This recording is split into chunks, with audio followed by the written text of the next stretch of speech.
अब इस वीडियो में हम देखते हैं कि इसके लाभ क्या होते हैं। कटाई टूल पर नियंत्रण संभव होता है। उत्पादन लीड समय कम होता है। मानवीय त्रुटियों में कमी आती है। अधिकतम यथार्थता एवं उत्पादन नगण्यता प्राप्त होती है। स्क्रैप में कमी आती है। मतलब एक तरह से हम कहें कि हमारा जितना भी टाइम कंजप्शन है ये इसको बहुत कम। अब इस वीडियो में हम देखते हैं ऊर्जा प्रबंध की कार्यविधि क्या होती है। ऊर्जा प्रबंध एक परिवर्तन और घटना ही नहीं बल्कि यह लक्ष्यों को पूरा करने का एक अभियान है। यह कार्य एक मेज पर बैठकर अकेले नहीं किया जा सकता बल्कि इसे पूरा करने के लिए ऊर्जा के प्रति सचेत व्यक्ति के दलों द्वारा तालमेल में कार्य करने की आवश्यकता होती है। ऊर्जा प्रबंधन के लिए व्यवस्थित तरीके से स्थापित बहुत सी संगठित प्रयासों की कार्यविधि की आवश्यकता होती है। कुशल ऊर्जा प्रबंधक की आवश्यकता क्या होती है। कुशल प्रबंधक वह होता है जो जागरूकता की ओर ले जाए, सभी स्तर के लोगों को प्रोत्साहित करे और प्रक्रिया को बदले, ऊर्जा खपत के निर्धारित लक्ष्यों और रिकॉर्ड रखे और संगठन और मानव दोनों में ही परिवर्तन करें। अब आते हैं ऊर्जा संरक्षण। आर्थिक विकास की मूलभूत आवश्यकताओं में एक ऊर्जा है। समाज के प्रत्येक क्षेत्र जैसे कृषि, उद्योग, परिवहन, व्यापार या घर, सभी जगह ऊर्जा की आवश्यकता होती है। ऊर्जा की बढ़ती हुई खपत की जीवाश्म जैसे कोयला, पेट्रोलियम, प्राकृतिक गैस निर्भरता बढ़ती है। इनकी बिजली की आपूर्ति होती है। आज पर्यावरण के प्रदूषण, स्वास्थ्य की समस्याओं के कारण इन जीवाश्म ईंधनों की अपेक्षा स्वच्छ ऊर्जा के काल्पनिक स्रोतों के विकास तथा उपयोगिता की जरूरत बढ़ती है। जीवाश्म उद्योगों की बढ़ती कीमतों और भविष्य में इनकी कमी के गंभीर संकट से ऊर्जा विकास के एक स्थायी मार्ग के सृजन की आवश्यकता महसूस की गई है। इसके लिए दो सर्वोत्तम मार्ग हैं। पहला, ऊर्जा संरक्षण को प्रोत्साहन देना और दूसरा, पर्यावरण के अनुकूल ऊर्जा स्रोतों का इस्तेमाल करना। देश में ऊर्जा की मांग और आपूर्ति के बीच अंतराल को कम करने की सबसे अधिक लागत प्रभावी विधि ऊर्जा दक्षता को प्रोत्साहन देना, इसका संरक्षण करना। ऊर्जा संरक्षण कम खपत के जरिए उपयोग की जा रही है। ऊर्जा को यह अनुमान लगाया गया है कि लगभग 25,000 मेगावाट क्षमता विद्युत क्षेत्र में केवल ऊर्जा दक्षता के माध्यम से उत्पन्न की जा सकती है। ऊर्जा संरक्षण पर विचार करते हुए भारत सरकार ने ऊर्जा संरक्षण अधिनियम 2001 को प्रस्तावित किया है। ऊर्जा संरक्षण से ऊर्जा की लागत में कमी आती है। इसके द्वारा ऊर्जा संरक्षण के नए विद्युत संयंत्रों की ज़रूरत कम की जा सकती है और बढ़ती आबादी की अर्थव्यवस्था को बनाए रखने के लिए ऊर्जा आयात में कमी लाई जा सकती है। उत्सर्जन की कमी से स्वच्छ परिवेश और नागरिकों के लिए स्वस्थ जीवन शैली को बढ़ावा मिलता है और ऊर्जा की कमी के लिए सबसे अधिक मितव्ययिता का समाधान यही है। ऊर्जा संरक्षण का अर्थ गुणवत्ता और निर्गत मात्रा को प्रभावित किए बिना ऊर्जा की खपत को घटाने से है। ऊर्जा संरक्षण वैद्युत एवं दक्षता उपयोग करने का आग्रह करता है जिससे उत्पादन को लागत को घटाया जा सकता है। उद्योगों में ऊर्जा संरक्षण योग्यता को क्रियान्वित करने के लिए दो सामान्य सिद्धांत निम्नलिखित हैं। अधिकतम ऊर्जा दक्षता, निवेशित ऊर्जा का केवल कुछ भाग ही उपयोगी कार्य में परिवर्तित होता है। जब प्रदान की गई ऊर्जा के अधिकतम भाग का यूज किया जाता है तो वह एक तरह से हानि बन जाती है। अधिकतम लागत प्रभावोत्तक, ऊर्जा संरक्षण उपायों की क्रियाशीलता के लिए अतिरिक्त निवेश की आवश्यकता होती है। जैसे ही ऊर्जा संरक्षण का स्तर बढ़ता है वैसे ही अतिरिक्त निवेश और बढ़ जाता है। अब आते हैं हम ऊर्जा संरक्षण अधिनियम 2001 तथा इसकी विशेषताएं। नीति फ्रेमवर्क ऊर्जा संरक्षण अधिनियम 2001 उच्च ऊर्जा बचत के बारे में हम यहाँ पर देखते हैं। अब आता है राज्य सरकार में क्या कैसा होता है। केंद्र सरकार द्वारा तैयार किए गए ऊर्जा संरक्षण भवन कोड को प्रांतीय व स्थानीय स्थितियों के अनुसार संशोधित करना, नए व्यावसायिक भवन या भवन कॉम्प्लेक्स के मालिकों को ऊर्जा संरक्षण भवन कोड के प्रावधानों का अनुपालन करने का निर्देश देना, संचरण या वितरण हानियों को कम करने या सह उत्पादन को प्रोत्साहित देना होता है। अधिनियम के अंतर्गत प्रत्येक अपराध के लिए जुर्माना वित्तीय रूप से होना चाहिए और ये किस हिसाब से किया जाएगा ये निर्धारित करना होता है। अधिनियम के अनुसार केंद्र सरकार के तहत ऊर्जा दक्षता ब्यूरो को स्थापित होगा जिसके कार्य करना होता है। अधिनियम के तहत सरकार वाणिज्य भवनों के लिए ऊर्जा संरक्षण भवन कोड जारी कर सकती है। अधिनियम सरकार को उपकरण या उपकरणों के लिए ऊर्जा की खपत के मानदंडों को जारी कर सकती है। विधेयक अधिनियम के तहत किए गए अपराधों के लिए निर्दिष्ट दंड को जारी कर सकती है। ये सारे कार्य राज्य सरकार के द्वारा किए जाते हैं। ऊर्जा संरक्षण अधिनियम 2001 के मुख्य अंश क्या क्या हैं ये हम देखते हैं।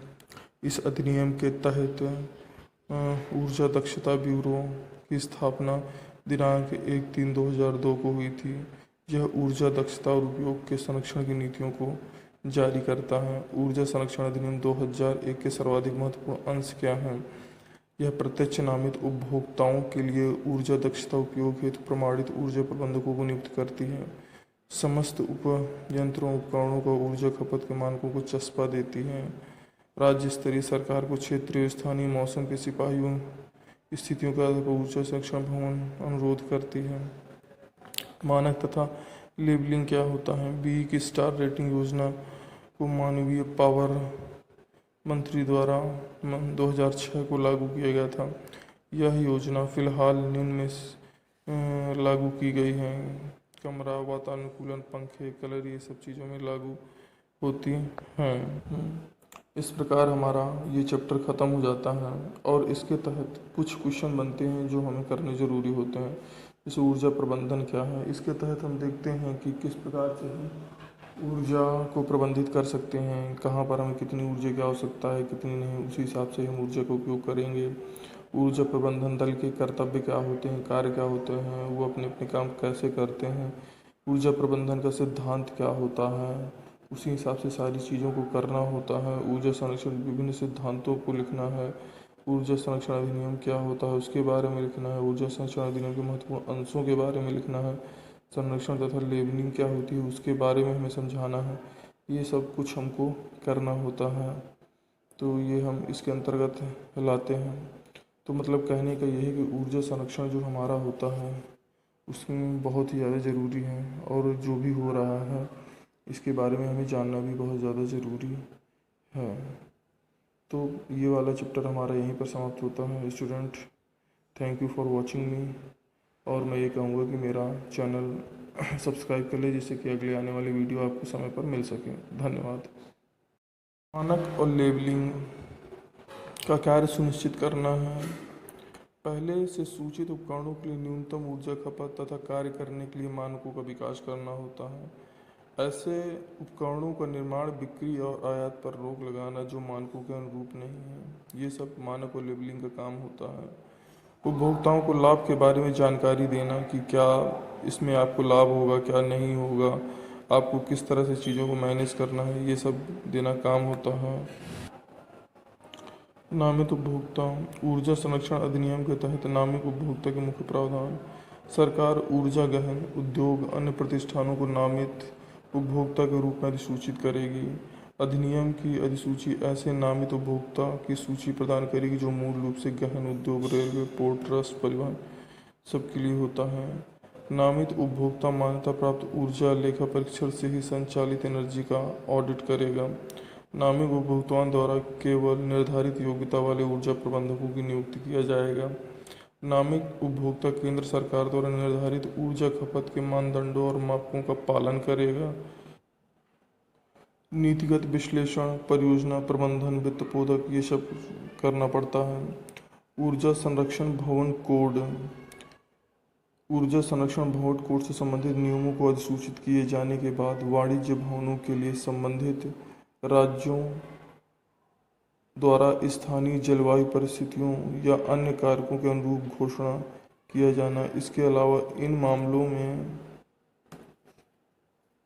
500 किलोवाट व 600 किलोवाट या इससे अधिक के व्यावसायिक उद्देश्य के लिए उपयोग किए जाना। केंद्रीय ऊर्जा संरक्षण निधि क्या होती है? ऊर्जा संरक्षण सेवाओं जैसे ठेका कंपनियों तथा ऊर्जा सेवाओं कंपनियों को बढ़ावा देने के लिए बड़े पैमाने पर ऊर्जा सेवा वितरण यंत्र विकसित करने के लिए केंद्र में निधि की स्थापना की जाएगी, उम्मीद की जाएगी, ये सब चीज़ होती है। BEE bureau of energy efficiency का काम क्या होता है? परिणाम आधारित प्रस्तावों को अपनाकर भारतीय व्यवस्था में ऊर्जा प्रबलता करना, राष्ट्र ऊर्जा दक्षता व संरक्षण प्रयासों एवं कार्यक्रमों को दिशा निर्देश देना एक नीति का निर्धारण होता है। ऊर्जा दक्षता प्रक्रिया उपकरण युक्तियों प्रणालियों में उपयोग को उन्नत करना होता है। ऊर्जा के दक्ष उपयोग को आगे बढ़ाने वाली संस्थाओं का वित्तीय प्रोत्साहन करना होता है। ये सब होता है। अब भारत सरकार में सूचित उपकरणों व साधनों के लिए ऊर्जा उपभोग मानकों की विशिष्टीकृत करना, सूचित उपकरणों व साधनों पर सीधे अनिवार्य का लेबल लगाना, ऊर्जा खपत के मानकों के अनुकूल न होने वाले उपकरणों के निर्माण बिक्री का आयात निर्यात पर रोक लगाना, ऊर्जा के दक्ष उपयोग ऊर्जा संरक्षण भवन कोड निर्धारित करना, ऊर्जा के दक्ष उपयोग संरक्षण के लिए अधिक ऊर्जा प्रबंधन की नियुक्ति करना, ये सब कार्य होते हैं। हेलो स्टूडेंट्स, आज इस वीडियो में हम पढ़ते हैं ऊर्जा संरक्षण तथा ऊर्जा संरक्षण अधिनियम 2001। जैसे कि आप जानते हैं कि ऊर्जा की जो भी प्रॉब्लम्स आती जा रही हैं, इस वजह से गवर्नमेंट में इस चीज़ को सोच कर कि हम ऊर्जा संरक्षण के बारे में कैसे कुछ नियम बना सकते हैं जिससे कि लोग इसमें जागरूक हों और ऊर्जा के बारे में ज़्यादा से ज़्यादा सोचें। जैसे कि इसमें दिया गया है कि ऊर्जा प्रबंधन का अर्थ अधिकतम फायदे के लिए ऊर्जा का प्रभावी ढंग से उपयोग करना है। कारोबार, संगठनों और घरों में ऊर्जा की बचत से संबंधित यह प्रयोग में आता है। इसका अर्थ बेकार वस्तु को अलग कर ऊर्जा का श्रेष्ठ विधि से उपयोग करना जिसमें न्यूनतम हानि हो। उदाहरण के लिए 1 बूंद प्रति सेकंड की दर से तेल रिसाव का मतलब 2000 लीटर प्रतिवर्ष की हानि है, जिसकी कीमत 10,000 रुपये आती है। मतलब कहने का ये है कि हमें ये सोच के चलना है कि हम कितना कम से कम ऊर्जा का उपयोग करें और भविष्य के लिए ऊर्जा की हम बचत कर सकें। ऊर्जा प्रबंधन के लक्ष्य: ऊर्जा उत्पादन और गुणवत्ता को प्रभावित करे बिना ऊर्जा मुख्य मूल्य की बर्बादी को न्यूनतम करना है, पर्यावरण के प्रभाव तथा परिवर्तन को न्यूनतम करना है, ऊर्जा निर्गत प्रति इकाई की आवश्यकता को कम करना है। ऊर्जा नीति के उद्देश्य: ऊर्जा नीति सफल ऊर्जा प्रबंधन को आधार प्रदान करती है। यह एक व्यापारिक प्रतिष्ठान के लक्ष्यों का कथन होती है।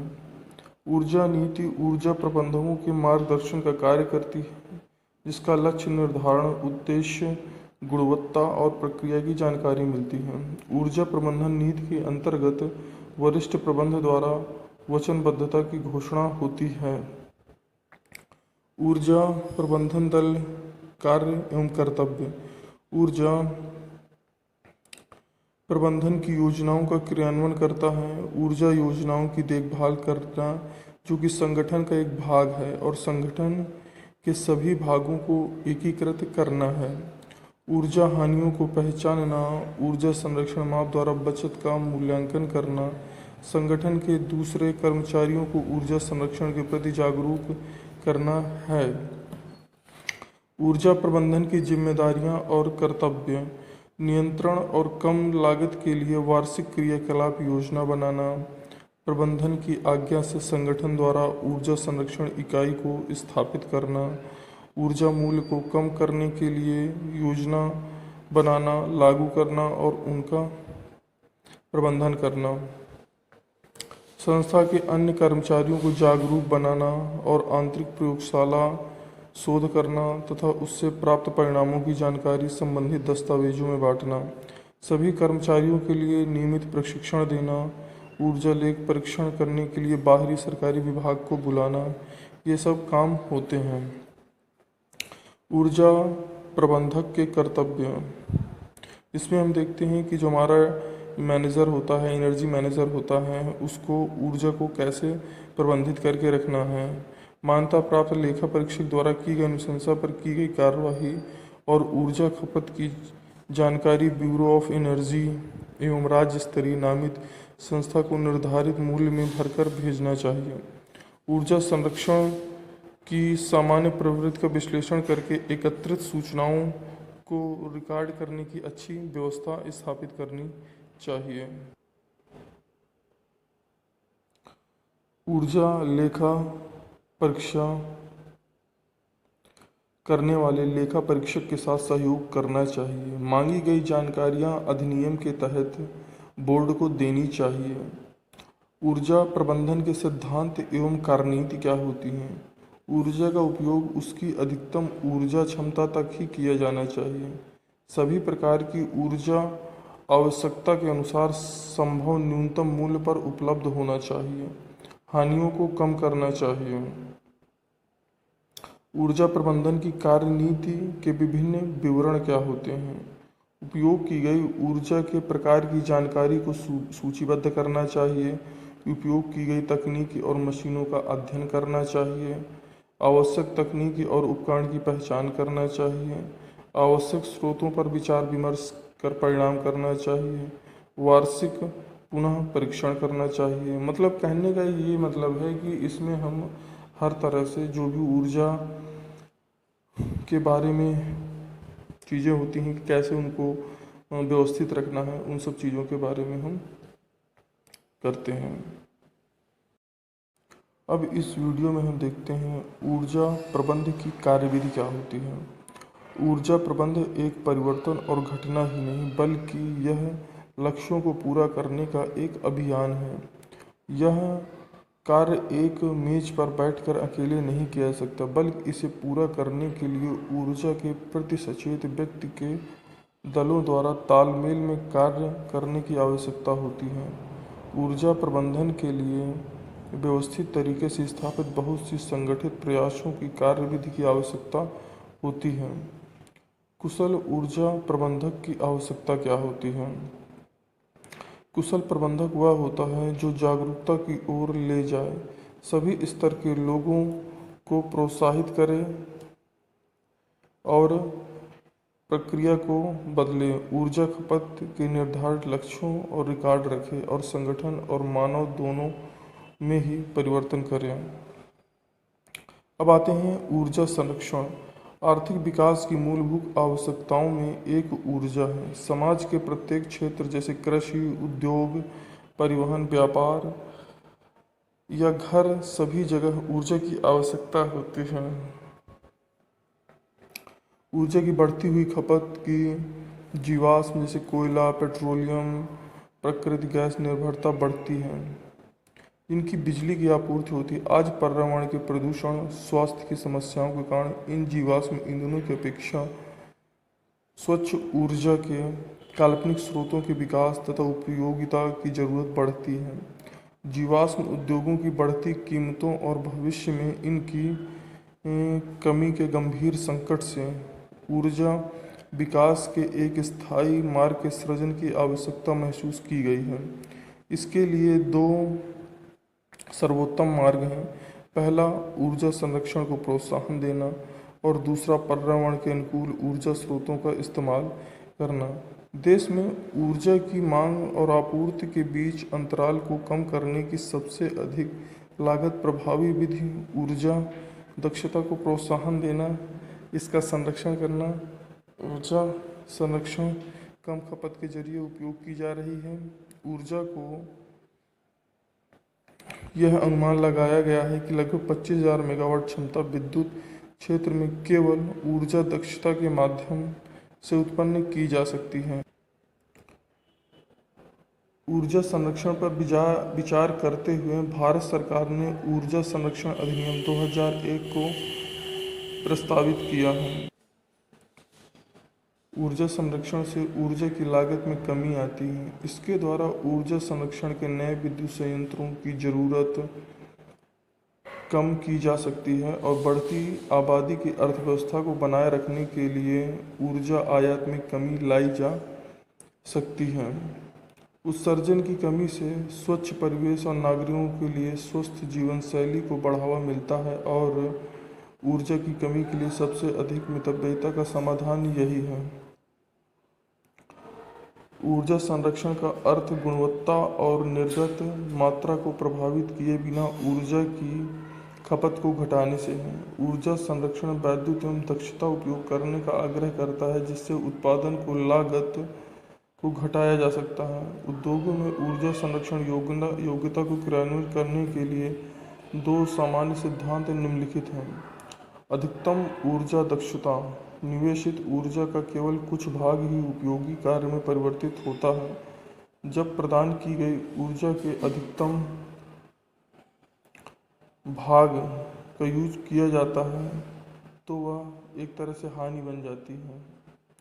अधिकतम लागत प्रबाधवोधक: ऊर्जा संरक्षण उपायों की क्रियाशीलता के लिए अतिरिक्त निवेश की आवश्यकता होती है। जैसे ही ऊर्जा संरक्षण का स्तर बढ़ता है वैसे ही अतिरिक्त निवेश और बढ़ जाता है। अब आते हैं हम ऊर्जा संरक्षण अधिनियम 2001 तथा इसकी विशेषताएं। नीति फ्रेमवर्क ऊर्जा संरक्षण अधिनियम 2001 उच्च ऊर्जा बचत के बारे में हम यहाँ पर देखते हैं।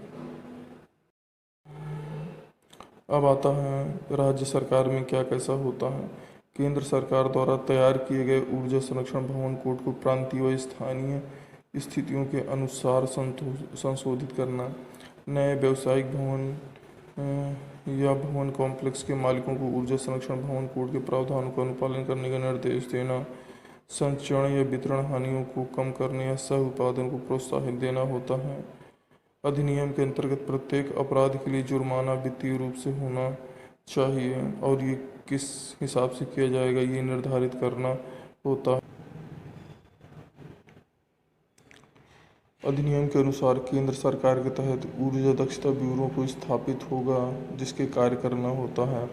अधिनियम के तहत सरकार वाणिज्य भवनों के लिए ऊर्जा संरक्षण भवन कोड जारी कर सकती है। अधिनियम सरकार को उपकरण या उपकरणों के लिए ऊर्जा की खपत के मानदंडों को जारी कर सकती है। विधेयक अधिनियम के तहत किए गए अपराधों के लिए निर्दिष्ट दंड को जारी कर सकती है। ये सारे कार्य राज्य सरकार के द्वारा किए जाते हैं। ऊर्जा संरक्षण अधिनियम 2001 के मुख्य अंश क्या क्या हैं ये हम देखते हैं। इस अधिनियम के तहत ऊर्जा दक्षता ब्यूरो की स्थापना दिनांक 1/3/2002 को हुई थी। यह ऊर्जा दक्षता और उपयोग के संरक्षण की नीतियों को जारी करता है। ऊर्जा संरक्षण अधिनियम 2001 के सर्वाधिक महत्वपूर्ण अंश क्या हैं? यह प्रत्यक्ष नामित उपभोक्ताओं के लिए ऊर्जा दक्षता उपयोग हेतु प्रमाणित ऊर्जा प्रबंधकों को नियुक्त करती है। समस्त उपयंत्रों उपकरणों को ऊर्जा खपत के मानकों को चस्पा देती है। राज्य स्तरीय सरकार को क्षेत्रीय स्थानीय मौसम के सिपाहियों स्थितियों के आधार पर ऊर्जा संरक्षण भवन अनुरोध करती है।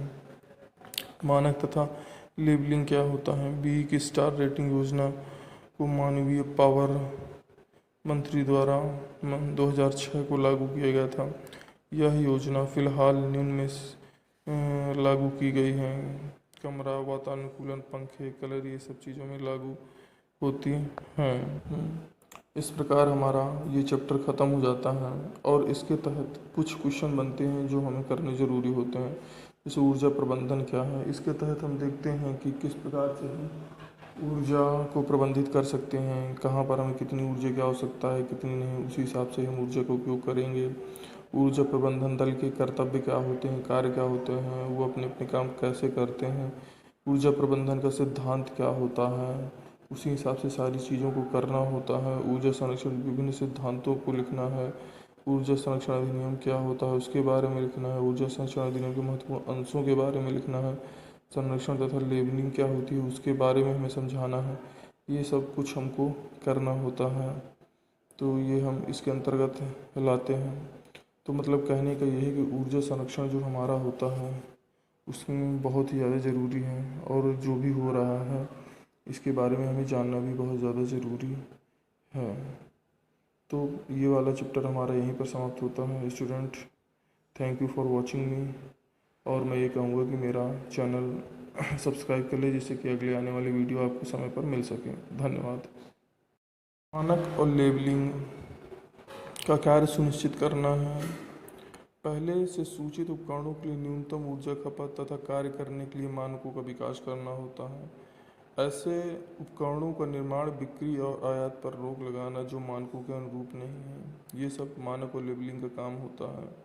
उपभोक्ताओं को लाभ के बारे में जानकारी देना कि क्या इसमें आपको लाभ होगा, क्या नहीं होगा, आपको किस तरह से चीज़ों को मैनेज करना है, ये सब देना काम होता है। नामित उपभोक्ता। ऊर्जा संरक्षण अधिनियम के तहत नामित उपभोक्ता के मुख्य प्रावधान। सरकार ऊर्जा गहन उद्योग अन्य प्रतिष्ठानों को नामित उपभोक्ता के रूप में अधिसूचित करेगी। अधिनियम की अधिसूची ऐसे नामित उपभोक्ता की सूची प्रदान करेगी जो मूल रूप से गहन उद्योग, रेलवे, पोर्ट ट्रस्ट, परिवहन सबके लिए होता है।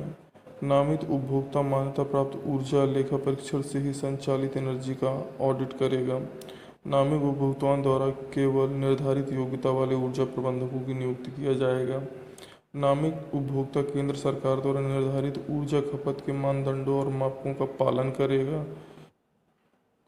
नीतिगत विश्लेषण, परियोजना प्रबंधन, वित्त पोधक, ये सब करना पड़ता है। ऊर्जा संरक्षण भवन कोड। ऊर्जा संरक्षण भवन कोड से संबंधित नियमों को अधिसूचित किए जाने के बाद वाणिज्य भवनों के लिए संबंधित राज्यों द्वारा स्थानीय जलवायु परिस्थितियों या अन्य कारकों के अनुरूप घोषणा किया जाना। इसके अलावा इन मामलों में 500 किलोवाट व 600 किलोवाट या इससे अधिक के व्यावसायिक उद्देश्य के लिए उपयोग किए जाना। केंद्रीय ऊर्जा संरक्षण निधि क्या होती है? ऊर्जा संरक्षण सेवाओं जैसे ठेका कंपनियों तथा ऊर्जा सेवा कंपनियों को बढ़ावा देने के लिए बड़े पैमाने पर ऊर्जा सेवा वितरण यंत्र विकसित करने के लिए केंद्र में निधि की स्थापना की जाएगी, उम्मीद की जाएगी, ये सब चीज़ होती हैं। BEE bureau of energy efficiency का काम क्या होता है? परिणाम आधारित प्रस्तावों को अपनाकर भारतीय व्यवस्था में ऊर्जा प्रबलता करना। राष्ट्र ऊर्जा दक्षता व संरक्षण प्रयासों एवं कार्यक्रमों को दिशा निर्देश देना एक नीति का निर्धारण होता है। ऊर्जा दक्षता प्रक्रिया, उपकरण, युक्तियों, प्रणालियों में उपयोग को उन्नत करना होता है। ऊर्जा के दक्ष उपयोग को आगे बढ़ाने वाली संस्थाओं का वित्तीय प्रोत्साहन करना होता है। ये सब होता है। अब भारत सरकार में सूचित उपकरणों व साधनों के लिए ऊर्जा उपभोग मानकों की विशिष्टीकृत करना, सूचित उपकरणों व साधनों पर सीधे अनिवार्य का लेबल लगाना, ऊर्जा खपत के मानकों के अनुकूल न होने वाले उपकरणों के निर्माण, बिक्री, का आयात निर्यात पर रोक लगाना, ऊर्जा के दक्ष उपयोग, ऊर्जा संरक्षण भवन कोड निर्धारित करना, ऊर्जा के दक्ष उपयोग संरक्षण के लिए अधिक ऊर्जा प्रबंधन की नियुक्ति करना, ये सब कार्य होते हैं। हेलो स्टूडेंट्स, आज इस वीडियो में हम पढ़ते हैं ऊर्जा संरक्षण तथा ऊर्जा संरक्षण अधिनियम 2001। जैसे कि आप जानते हैं कि ऊर्जा की जो भी प्रॉब्लम्स आती जा रही हैं, इस वजह से गवर्नमेंट में इस चीज़ को सोच कर कि हम ऊर्जा संरक्षण के बारे में कैसे कुछ नियम बना सकते हैं जिससे कि लोग इसमें जागरूक हों और ऊर्जा के बारे में ज़्यादा से ज़्यादा सोचें। जैसे कि इसमें दिया गया है कि ऊर्जा प्रबंधन का अर्थ अधिकतम फायदे के लिए ऊर्जा का प्रभावी ढंग से उपयोग करना है। कारोबार, संगठनों और घरों में ऊर्जा की बचत से संबंधित यह प्रयोग में आता है। इसका अर्थ बेकार वस्तु को अलग कर ऊर्जा का श्रेष्ठ विधि से उपयोग करना जिसमें न्यूनतम हानि हो। उदाहरण के लिए 1 बूंद प्रति सेकंड की दर से तेल रिसाव का मतलब 2000 लीटर प्रतिवर्ष की हानि है, जिसकी कीमत 10,000 रुपये आती है। मतलब कहने का ये है कि हमें ये सोच के चलना है कि हम कितना कम से कम ऊर्जा का उपयोग करें और भविष्य के लिए ऊर्जा की हम बचत कर सकें। ऊर्जा प्रबंधन के लक्ष्य। ऊर्जा उत्पादन और गुणवत्ता को प्रभावित करे बिना ऊर्जा मुख्य मूल्य की बर्बादी को न्यूनतम करना है। पर्यावरण के प्रभाव तथा परिवर्तन को न्यूनतम करना है। ऊर्जा निर्गत प्रति इकाई की आवश्यकता को कम करना है। ऊर्जा नीति के उद्देश्य। ऊर्जा नीति सफल ऊर्जा प्रबंधन को आधार प्रदान करती है। यह एक व्यापारिक प्रतिष्ठान के लक्ष्यों का कथन होती है। ऊर्जा नीति ऊर्जा प्रबंधकों के मार्गदर्शन का कार्य करती है, जिसका लक्ष्य निर्धारण, उद्देश्य, गुणवत्ता और प्रक्रिया की जानकारी मिलती है। ऊर्जा प्रबंधन नीति के अंतर्गत वरिष्ठ प्रबंधक द्वारा वचनबद्धता की घोषणा होती है। ऊर्जा प्रबंधन दल कार्य एवं कर्तव्य। ऊर्जा प्रबंधन की योजनाओं का क्रियान्वयन करता है। ऊर्जा योजनाओं की देखभाल करना, जो कि संगठन का एक भाग है, और संगठन के सभी भागों को एकीकृत करना है। ऊर्जा हानियों को पहचानना, ऊर्जा संरक्षण माप द्वारा बचत का मूल्यांकन करना, संगठन के दूसरे कर्मचारियों को ऊर्जा संरक्षण के प्रति जागरूक करना है। ऊर्जा प्रबंधन की जिम्मेदारियां और कर्तव्य। नियंत्रण और कम लागत के लिए वार्षिक क्रियाकलाप योजना बनाना। प्रबंधन की आज्ञा से संगठन द्वारा ऊर्जा संरक्षण इकाई को स्थापित करना। ऊर्जा मूल्य को कम करने के लिए योजना बनाना, लागू करना और उनका प्रबंधन करना। संस्था के अन्य कर्मचारियों को जागरूक बनाना और आंतरिक प्रयोगशाला शोध करना तथा उससे प्राप्त परिणामों की जानकारी संबंधित दस्तावेजों में बांटना। सभी कर्मचारियों के लिए नियमित प्रशिक्षण देना। ऊर्जा लेख परीक्षण करने के लिए बाहरी सरकारी विभाग को बुलाना, ये सब काम होते हैं। ऊर्जा प्रबंधक के कर्तव्य। इसमें हम देखते हैं कि जो हमारा मैनेजर होता है, एनर्जी मैनेजर होता है, उसको ऊर्जा को कैसे प्रबंधित करके रखना है।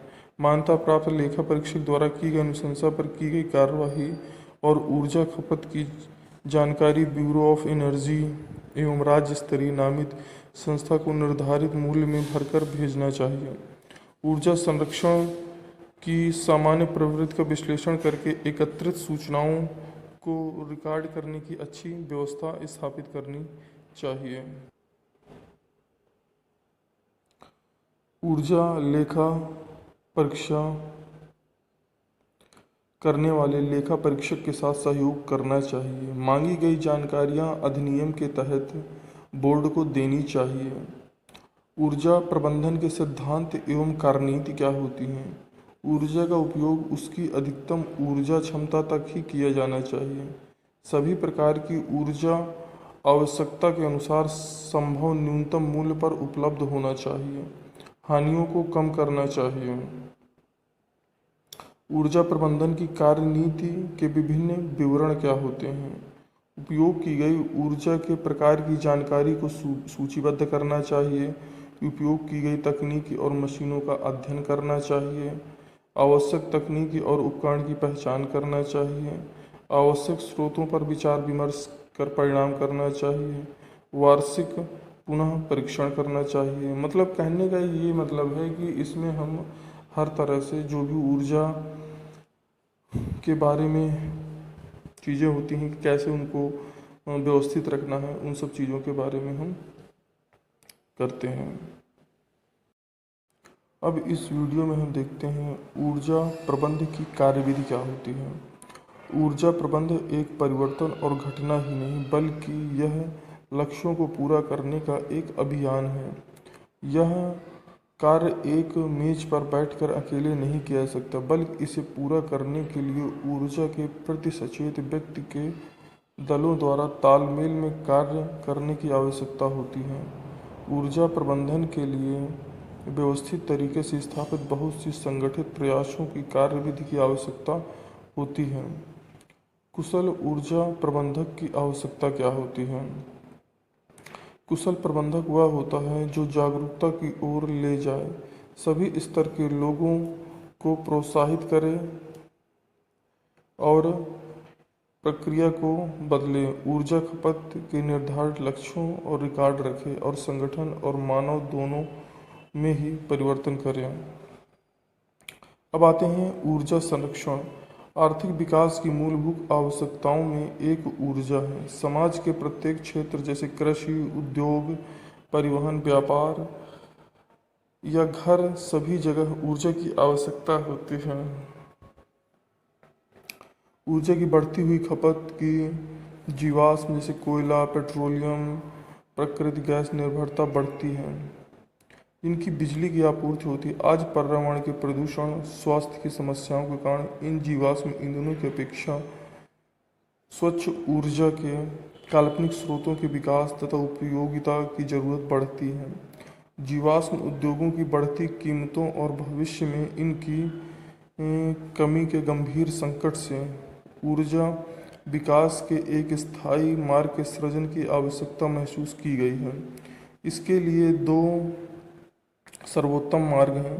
पहला, ऊर्जा संरक्षण को प्रोत्साहन देना और दूसरा, पर्यावरण के अनुकूल ऊर्जा स्रोतों का इस्तेमाल करना। देश में ऊर्जा की मांग और आपूर्ति के बीच अंतराल को कम करने की सबसे अधिक लागत प्रभावी विधि ऊर्जा दक्षता को प्रोत्साहन देना, इसका संरक्षण करना। ऊर्जा संरक्षण कम खपत के जरिए उपयोग की जा रही है। ऊर्जा को यह अनुमान लगाया गया है कि लगभग 25,000 मेगावाट क्षमता विद्युत क्षेत्र में केवल ऊर्जा दक्षता के माध्यम से उत्पन्न की जा सकती है। ऊर्जा संरक्षण पर विचार करते हुए भारत सरकार ने ऊर्जा संरक्षण अधिनियम 2001 को प्रस्तावित किया है। ऊर्जा संरक्षण से ऊर्जा की लागत में कमी आती है। इसके द्वारा ऊर्जा संरक्षण के नए विद्युत संयंत्रों की ज़रूरत कम की जा सकती है और बढ़ती आबादी की अर्थव्यवस्था को बनाए रखने के लिए ऊर्जा आयात में कमी लाई जा सकती है। उत्सर्जन की कमी से स्वच्छ परिवेश और नागरिकों के लिए स्वस्थ जीवन शैली को बढ़ावा मिलता है और ऊर्जा की कमी के लिए सबसे अधिक मितव्ययिता का समाधान यही है। ऊर्जा संरक्षण का अर्थ गुणवत्ता और निर्गत मात्रा को प्रभावित किए बिना ऊर्जा की खपत को घटाने से है। ऊर्जा संरक्षण वैद्युत एवं दक्षता उपयोग करने का आग्रह करता है, जिससे उत्पादन को लागत को घटाया जा सकता है। उद्योगों में ऊर्जा संरक्षण योग्यता को क्रियान्वित करने के लिए दो सामान्य सिद्धांत निम्नलिखित हैं। अधिकतम ऊर्जा दक्षता, निवेशित ऊर्जा का केवल कुछ भाग ही उपयोगी कार्य में परिवर्तित होता है। जब प्रदान की गई ऊर्जा के अधिकतम भाग का यूज किया जाता है तो वह एक तरह से हानि बन जाती है। अधिकतम लागत प्रबाधवोधक, ऊर्जा संरक्षण उपायों की क्रियाशीलता के लिए अतिरिक्त निवेश की आवश्यकता होती है। जैसे ही ऊर्जा संरक्षण का स्तर बढ़ता है वैसे ही अतिरिक्त निवेश और बढ़ जाता है। अब आते हैं हम ऊर्जा संरक्षण अधिनियम 2001 तथा इसकी विशेषताएं। नीति फ्रेमवर्क ऊर्जा संरक्षण अधिनियम 2001 है। उच्च ऊर्जा बचत के बारे में हम यहाँ पर देखते हैं। अब आता है राज्य सरकार में क्या कैसा होता है। केंद्र सरकार द्वारा तैयार किए गए ऊर्जा संरक्षण भवन कोड को प्रांतीय व स्थानीय स्थितियों के अनुसार संशोधित करना, नए व्यावसायिक भवन या भवन कॉम्प्लेक्स के मालिकों को ऊर्जा संरक्षण भवन कोड के प्रावधानों का अनुपालन करने का निर्देश देना, संचरण या वितरण हानियों को कम करने या सह उत्पादन को प्रोत्साहित देना होता है। अधिनियम के अंतर्गत प्रत्येक अपराध के लिए जुर्माना वित्तीय रूप से होना चाहिए और ये किस हिसाब से किया जाएगा ये निर्धारित करना होता है। अधिनियम के अनुसार केंद्र सरकार के तहत ऊर्जा दक्षता ब्यूरो को स्थापित होगा जिसके कार्य करना होता है। अधिनियम के तहत सरकार वाणिज्य भवनों के लिए ऊर्जा संरक्षण भवन कोड जारी कर सकती है। अधिनियम सरकार को उपकरण या उपकरणों के लिए ऊर्जा की खपत के मानदंडों को जारी कर सकती है। विधेयक अधिनियम के तहत किए गए अपराधों के लिए निर्दिष्ट दंड को जारी कर सकती है। ये सारे कार्य राज्य सरकार के द्वारा किए जाते हैं। ऊर्जा संरक्षण अधिनियम 2001 के मुख्य अंश क्या क्या हैं, ये हम देखते हैं। इस अधिनियम के तहत ऊर्जा दक्षता ब्यूरो की स्थापना दिनांक 1/3/2002 को हुई थी। यह ऊर्जा दक्षता और उपयोग के संरक्षण की नीतियों को जारी करता है। ऊर्जा संरक्षण अधिनियम 2001 के सर्वाधिक महत्वपूर्ण अंश क्या हैं? यह प्रत्यक्ष नामित उपभोक्ताओं के लिए ऊर्जा दक्षता उपयोग हेतु प्रमाणित ऊर्जा प्रबंधकों को नियुक्त करती है। समस्त उपयंत्रों उपकरणों को ऊर्जा खपत के मानकों को चस्पा देती है। राज्य स्तरीय सरकार को क्षेत्रीय स्थानीय मौसम के सिपाहियों स्थितियों के आधार पर ऊर्जा संरक्षण भवन अनुरोध करती है। मानक तथा लेबलिंग क्या होता है? बी की स्टार रेटिंग योजना को मानवीय पावर मंत्री द्वारा 2006 को लागू किया गया था। यह योजना फिलहाल निम्न में लागू की गई है। कमरा वातानुकूलन, पंखे, कलर, ये सब चीज़ों में लागू होती हैं। इस प्रकार हमारा ये चैप्टर ख़त्म हो जाता है और इसके तहत कुछ क्वेश्चन बनते हैं जो हमें करने ज़रूरी होते हैं। जैसे ऊर्जा प्रबंधन क्या है, इसके तहत हम देखते हैं कि किस प्रकार से हम ऊर्जा को प्रबंधित कर सकते हैं, कहाँ पर हमें कितनी ऊर्जा की आवश्यकता है, कितनी नहीं, उसी हिसाब से हम ऊर्जा का उपयोग करेंगे। ऊर्जा प्रबंधन दल के कर्तव्य क्या होते हैं, कार्य क्या होते हैं, वो अपने अपने काम कैसे करते हैं, ऊर्जा प्रबंधन का सिद्धांत क्या होता है, उसी हिसाब से सारी चीज़ों को करना होता है। ऊर्जा संरक्षण विभिन्न सिद्धांतों को लिखना है। ऊर्जा संरक्षण अधिनियम क्या होता है उसके बारे में लिखना है। ऊर्जा संरक्षण अधिनियम के महत्वपूर्ण अंशों के बारे में लिखना है। संरक्षण तथा लेबलिंग क्या होती है उसके बारे में हमें समझाना है। ये सब कुछ हमको करना होता है, तो ये हम इसके अंतर्गत लाते हैं। तो मतलब कहने का ये है कि ऊर्जा संरक्षण जो हमारा होता है उसमें बहुत ही ज़्यादा ज़रूरी है, और जो भी हो रहा है इसके बारे में हमें जानना भी बहुत ज़्यादा ज़रूरी है। तो ये वाला चैप्टर हमारा यहीं पर समाप्त होता है। Student, thank you for watching मी, और मैं ये कहूँगा कि मेरा चैनल सब्सक्राइब कर ले जिससे कि अगले आने वाली वीडियो आपको समय पर मिल सके। धन्यवाद। मानक और लेबलिंग का कार्य सुनिश्चित करना है। पहले से सूचित उपकरणों के लिए न्यूनतम ऊर्जा खपत तथा कार्य करने के लिए मानकों का विकास करना होता है।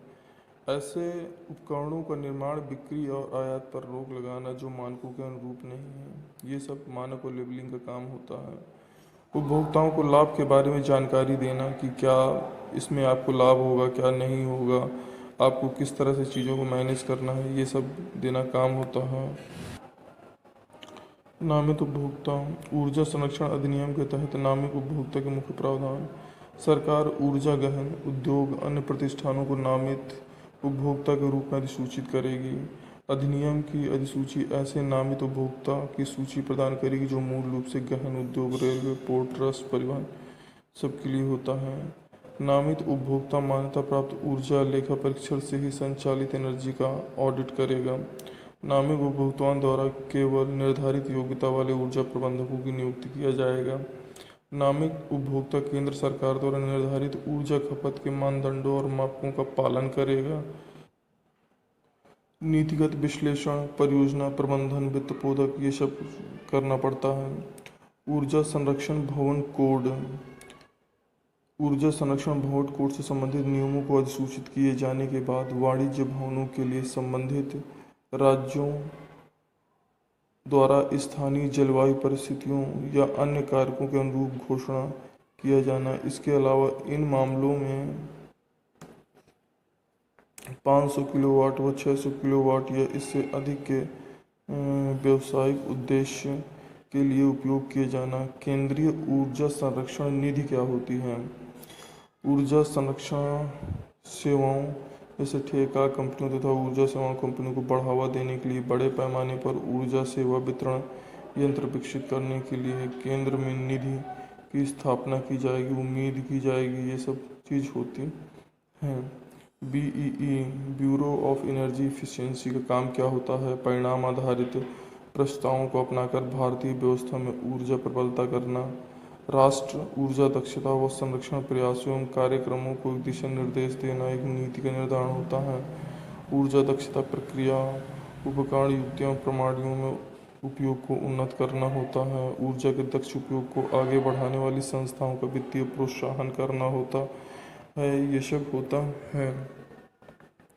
अब भारत सरकार में सूचित उपकरणों व साधनों के लिए ऊर्जा उपभोग मानकों की विशिष्टीकृत करना, सूचित उपकरणों व साधनों पर सीधे अनिवार्य का लेबल लगाना, ऊर्जा खपत के मानकों के अनुकूल न होने वाले उपकरणों के निर्माण, बिक्री का आयात निर्यात पर रोक लगाना, ऊर्जा के दक्ष उपयोग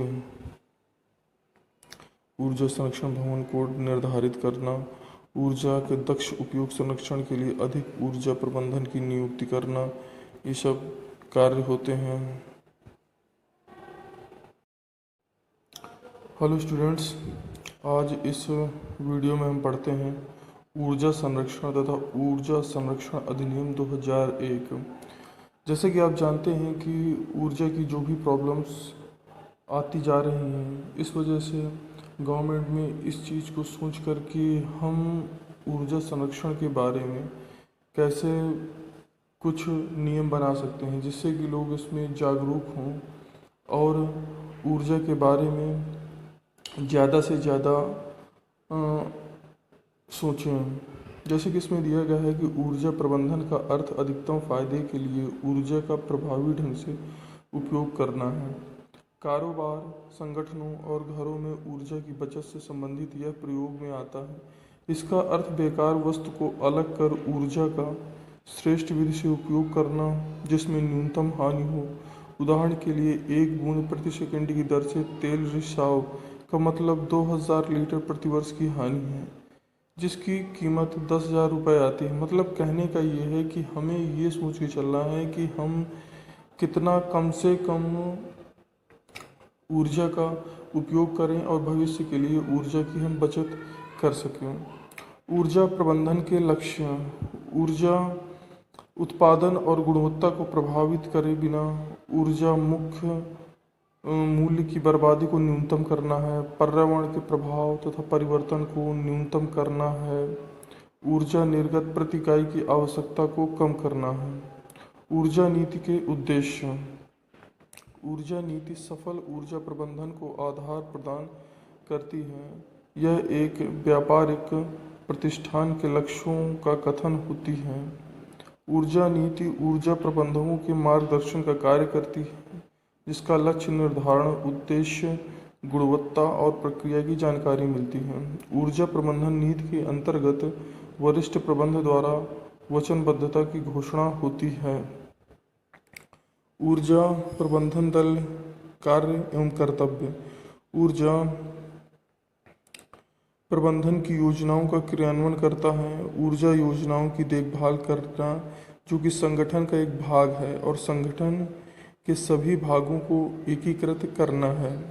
ऊर्जा हानियों को पहचानना, ऊर्जा संरक्षण माप द्वारा बचत का मूल्यांकन करना, संगठन के दूसरे कर्मचारियों को ऊर्जा संरक्षण के प्रति जागरूक करना है। ऊर्जा प्रबंधन की जिम्मेदारियां और कर्तव्य: नियंत्रण और कम लागत के लिए वार्षिक क्रियाकलाप योजना बनाना, प्रबंधन की आज्ञा से संगठन द्वारा ऊर्जा संरक्षण इकाई को स्थापित करना, ऊर्जा मूल्य को कम करने के लिए योजना बनाना, लागू करना और उनका प्रबंधन करना, संस्था के अन्य कर्मचारियों को जागरूक बनाना और आंतरिक प्रयोगशाला शोध करना तथा उससे प्राप्त परिणामों की जानकारी संबंधित दस्तावेजों में बांटना, सभी कर्मचारियों के लिए नियमित प्रशिक्षण देना, ऊर्जा लेख परीक्षण करने के लिए बाहरी सरकारी विभाग को बुलाना, ये सब काम होते हैं। ऊर्जा प्रबंधक के कर्तव्य: इसमें हम देखते हैं कि जो हमारा मैनेजर होता है, एनर्जी मैनेजर होता है, उसको ऊर्जा को कैसे प्रबंधित करके रखना है। मान्यता प्राप्त लेखा परीक्षक द्वारा की गई अनुशंसा पर की गई कार्यवाही और ऊर्जा खपत की जानकारी ब्यूरो ऑफ एनर्जी एवं राज्य स्तरीय नामित संस्था को निर्धारित मूल्य में भरकर भेजना चाहिए।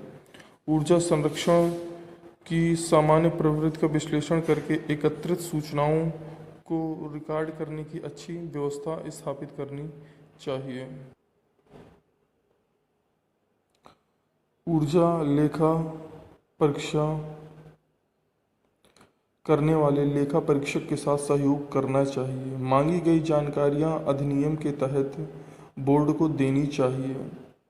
ऊर्जा प्रबंधन के सिद्धांत एवं कार्यनीति क्या होती हैं? ऊर्जा का उपयोग उसकी अधिकतम ऊर्जा क्षमता तक ही किया जाना चाहिए। सभी प्रकार की ऊर्जा आवश्यकता के अनुसार संभव न्यूनतम मूल्य पर उपलब्ध होना चाहिए। हानियों को कम करना चाहिए। ऊर्जा प्रबंधन की कार्यनीति के विभिन्न विवरण क्या होते हैं? उपयोग की गई ऊर्जा के प्रकार की जानकारी को सूचीबद्ध करना चाहिए। उपयोग की गई तकनीकी और मशीनों का अध्ययन करना चाहिए। आवश्यक तकनीकी और उपकरण की पहचान करना चाहिए। आवश्यक स्रोतों पर विचार विमर्श कर परिणाम करना चाहिए। वार्षिक पुनः परीक्षण करना चाहिए। मतलब कहने का ये मतलब है कि इसमें हम हर तरह से जो भी ऊर्जा के बारे में चीज़ें होती हैं कि कैसे उनको व्यवस्थित रखना है, उन सब चीज़ों के बारे में हम करते हैं। मानक और लेबलिंग का कार्य सुनिश्चित करना है। पहले से सूचित उपकरणों के लिए न्यूनतम ऊर्जा खपत तथा कार्य करने के लिए मानकों का विकास करना होता है। ऐसे उपकरणों का निर्माण, बिक्री और आयात पर रोक लगाना जो मानकों के अनुरूप नहीं है, ये सब मानक और लेबलिंग का काम होता है। उपभोक्ताओं को लाभ के बारे में जानकारी देना कि क्या इसमें आपको लाभ होगा, क्या नहीं होगा, आपको किस तरह से चीज़ों को मैनेज करना है, ये सब देना काम होता है। नामित उपभोक्ता। ऊर्जा संरक्षण अधिनियम के तहत नामित उपभोक्ता के मुख्य प्रावधान। सरकार ऊर्जा गहन उद्योग अन्य प्रतिष्ठानों को नामित उपभोक्ता के रूप में अधिसूचित करेगी। अधिनियम की अधिसूची ऐसे नामित उपभोक्ता की सूची प्रदान करेगी जो मूल रूप से गहन उद्योग, रेलवे, पोर्ट ट्रस्ट, परिवहन सबके लिए होता है। नामित उपभोक्ता मान्यता प्राप्त ऊर्जा लेखा परीक्षण से ही संचालित एनर्जी का ऑडिट करेगा। नामित उपभोक्ताओं द्वारा केवल निर्धारित योग्यता वाले ऊर्जा प्रबंधकों की नियुक्ति किया जाएगा। नामित उपभोक्ता केंद्र सरकार द्वारा निर्धारित ऊर्जा खपत के मानदंडों और मापकों का पालन करेगा। नीतिगत विश्लेषण, परियोजना प्रबंधन, वित्त पोधक, ये सब करना पड़ता है। ऊर्जा संरक्षण भवन कोड। ऊर्जा संरक्षण भवन कोड से संबंधित नियमों को अधिसूचित किए जाने के बाद वाणिज्य भवनों के लिए संबंधित राज्यों द्वारा स्थानीय जलवायु परिस्थितियों या अन्य कारकों के अनुरूप घोषणा किया जाना। इसके अलावा इन मामलों में 500 किलोवाट व 600 किलोवाट या इससे अधिक के व्यावसायिक उद्देश्य के लिए उपयोग किए जाना। केंद्रीय ऊर्जा संरक्षण निधि क्या होती है?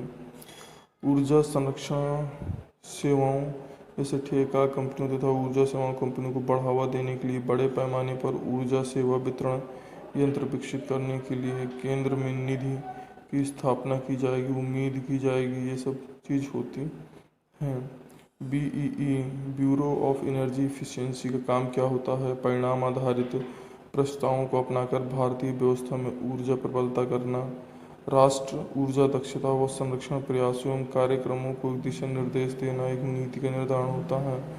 ऊर्जा दक्षता प्रक्रिया, उपकरण, युक्तियों, प्रणालियों में उपयोग को उन्नत करना होता है। ऊर्जा के दक्ष उपयोग को आगे बढ़ाने वाली संस्थाओं का वित्तीय प्रोत्साहन करना होता है। ये सब होता है। अब भारत सरकार में सूचित उपकरणों व साधनों के लिए ऊर्जा उपभोग मानकों की विशिष्टीकृत करना, सूचित उपकरणों व साधनों पर सीधे अनिवार्य का लेबल लगाना, ऊर्जा खपत के मानकों के अनुकूल न होने वाले उपकरणों के निर्माण, बिक्री, आयात निर्यात पर रोक लगाना, ऊर्जा के दक्ष उपयोग ऊर्जा संरक्षण भवन कोड निर्धारित करना, ऊर्जा के दक्ष उपयोग संरक्षण के लिए अधिक ऊर्जा प्रबंधन की नियुक्ति करना, ये सब कार्य होते हैं। मानक और लेबलिंग का कार्य सुनिश्चित करना है। पहले से सूचित उपकरणों के लिए न्यूनतम ऊर्जा खपत तथा कार्य करने के लिए मानकों का विकास करना होता है। ऐसे उपकरणों का निर्माण, बिक्री और आयात पर रोक लगाना जो मानकों के अनुरूप नहीं है, ये सब मानक और लेबलिंग का काम होता है। उपभोक्ताओं को लाभ के बारे में जानकारी देना कि क्या इसमें आपको लाभ होगा, क्या नहीं होगा, आपको किस तरह से चीज़ों को मैनेज करना है, ये सब देना काम होता है। नामित उपभोक्ता। ऊर्जा संरक्षण अधिनियम के तहत नामित उपभोक्ता के मुख्य प्रावधान। सरकार ऊर्जा गहन उद्योग अन्य प्रतिष्ठानों को नामित उपभोक्ता के रूप में अधिसूचित करेगी। अधिनियम की अधिसूची ऐसे नामित उपभोक्ता की सूची प्रदान करेगी जो मूल रूप से गहन उद्योग, रेलवे, पोर्ट ट्रस्ट, परिवहन सबके लिए होता है। नामित उपभोक्ता मान्यता प्राप्त ऊर्जा लेखा परीक्षण से ही संचालित एनर्जी का ऑडिट करेगा। नामित उपभोक्ताओं द्वारा केवल निर्धारित योग्यता वाले ऊर्जा प्रबंधकों की नियुक्ति किया जाएगा। नामित उपभोक्ता केंद्र सरकार द्वारा निर्धारित ऊर्जा खपत के मानदंडों और मापकों का पालन करेगा। नीतिगत विश्लेषण, परियोजना प्रबंधन, वित्त पोधक ये सब करना पड़ता है। ऊर्जा संरक्षण भवन कोड। ऊर्जा संरक्षण भवन कोड से संबंधित नियमों को अधिसूचित किए जाने के बाद वाणिज्य भवनों के लिए संबंधित राज्यों द्वारा स्थानीय जलवायु परिस्थितियों या अन्य कारकों के अनुरूप घोषणा किया जाना। इसके अलावा इन मामलों में 500 किलोवाट व 600 किलोवाट या इससे अधिक के व्यावसायिक उद्देश्य के लिए उपयोग किए जाना। केंद्रीय ऊर्जा संरक्षण निधि क्या होती है? ऊर्जा संरक्षण सेवाओं जैसे ठेका कंपनियों तथा ऊर्जा सेवा कंपनियों को बढ़ावा देने के लिए बड़े पैमाने पर ऊर्जा सेवा वितरण यंत्र विकसित करने के लिए केंद्र में निधि की स्थापना की जाएगी, उम्मीद की जाएगी। ये सब चीज़ होती हैं। BEE bureau of energy efficiency का काम क्या होता है? परिणाम आधारित प्रस्तावों को अपनाकर भारतीय व्यवस्था में ऊर्जा प्रबलता करना। राष्ट्र ऊर्जा दक्षता व संरक्षण प्रयासों एवं कार्यक्रमों को दिशा निर्देश देना एक नीति का निर्धारण होता है। ऊर्जा दक्षता प्रक्रिया, उपकरण, युक्तियों, प्रणालियों में उपयोग को उन्नत करना होता है। ऊर्जा के दक्ष उपयोग को आगे बढ़ाने वाली संस्थाओं का वित्तीय प्रोत्साहन करना होता है। ये सब होता है। अब भारत सरकार में सूचित उपकरणों व साधनों के लिए ऊर्जा उपभोग मानकों की विशिष्टीकृत करना। सूचित उपकरणों व साधनों पर सीधे अनिवार्य का लेबल लगाना। ऊर्जा खपत के मानकों के अनुकूल न होने वाले उपकरणों के निर्माण, बिक्री का आयात निर्यात पर रोक लगाना। ऊर्जा के दक्ष उपयोग ऊर्जा संरक्षण भवन कोड निर्धारित करना। ऊर्जा के दक्ष उपयोग संरक्षण के लिए अधिक ऊर्जा प्रबंधन की नियुक्ति करना। ये सब कार्य होते हैं।